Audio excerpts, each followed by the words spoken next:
And joining us now, House Minority Leader, Democratic Congressman Hakeem Jeffries of New York. It's good to have you on the show. So how will these conversations go with the president? Well, good morning. It's great to be with you. It's not clear who Donald Trump is talking about. I've spoken to no House Democrat, no Senate Democrat who has had a conversation with him. We've made clear that what needs to happen is to extend the Affordable Care Act tax credits prior to the expiration that's going to occur on December 31st of next month. Because if we don't do that, tens of millions of Americans are about to experience dramatically increased health care premiums such that it will be unaffordable for them to be able to go see a doctor when they need one. We're talking about, in many instances, a premium increase of $1,000 or $2,000 per month. And these are for working class, middle class families, everyday Americans who will be unable to afford access to health care. Leader Jeffries, though, even with those tax credits, premiums are exploding. And they'll be exploding under Obamacare. They'll be exploding in private health care. I mean, at what point are we going to sit down and figure out a systemic approach that actually is sustainable? Because we're not in it now. And again, even with those tax credits, the Obamacare premiums explode. Even worse, private health care premiums explode. Denials of coverage multiplying. A lot of those denials coming reportedly from AI. This system is failing the American people, and it's only going to get worse. What are we going to do? There's no doubt about that, Joe. We have a broken health care system, and unfortunately, Republicans have decided to break it even further. And this relates to things that go beyond their refusal to extend the Affordable Care Act tax credits.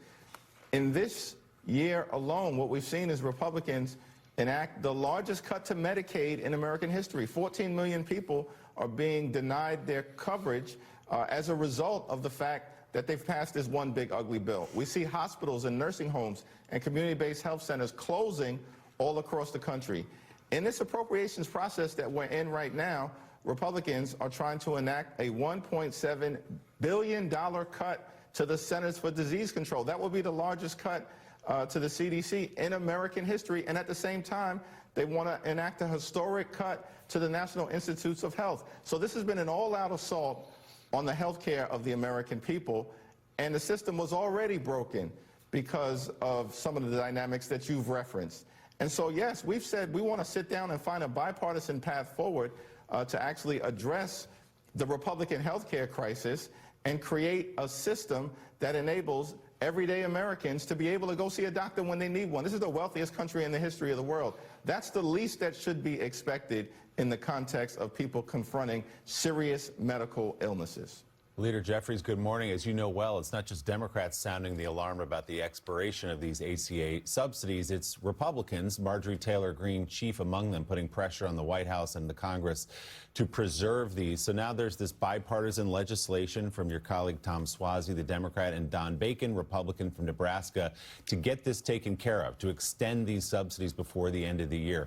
Are you confident that will happen for the American people, not just for Democrats, but for American people across the political spectrum who rely on those subsidies? Well, that's an important point, that this fight for us is not a partisan one, it's a patriotic one. And in fact, the states that will be most impacted if the Affordable Care Act tax credits are allowed to expire are all states that are run by Republicans. We're talking about West Virginia, Wyoming, Alaska, Mississippi, Tennessee being the top 5 states. I think the next 5 states are Texas and South Carolina, Alabama, North Dakota, and South Dakota. And so we're fighting to protect the health care of the American people. Now, Republicans continue to refuse to take yes for an answer. Leader Schumer presented a very reasonable proposal during the midst of the Trump Republican shutdown, which is a 1-year extension and then a bipartisan commission so we can find a path forward to fix our broken health care system in a more comprehensive way. They've rejected it. Our view on the House side now is a straight 3-year extension to give the American people the certainty that they need while working on these broader health care issues that need to be addressed. Leader Jeffries, let's talk now about the Jeffrey Epstein vote scheduled for later today. What do you anticipate? There's a suggestion that a lot of Republicans now will go for this after President Trump sort of offered his blessing the other day. But secondly, do you share concerns that your Republican colleague, Congressman Massey, voiced last night that by President Trump ordering the Attorney General to open up investigations into Democrats who are connected to Epstein, that might actually trigger a withholding of information, that they'll say, hey, it's an open matter, we actually can't release much in the way of files, or at least we'll only selectively release some of the files? Yes, that is a very reasonable concern, particularly when we've seen this so-called Attorney General conduct herself and conduct the department that she runs more like the Department of Injustice.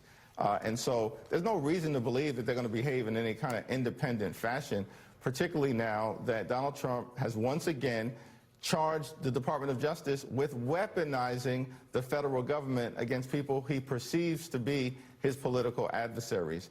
And so on the floor today, I do expect that there will be a decisive vote to release the files in the context of the transparency that the American people deserve and that the survivors have been so courageously calling for. Once that decisive vote happens in the House, it's my expectation that will put pressure on the Senate not to continue to bury their heads in the sand in terms of Senate Republicans, but to do what's necessary and then create the environment where the Trump administration should respond to the public pressure and the public sentiment of providing the truth, the whole truth, and nothing but the truth to the American people about this horrific Jeffrey Epstein scandal. All right, House Minority Leader, Democratic Congressman Hakeem Jeffries of New York, thank you very much for being on this morning.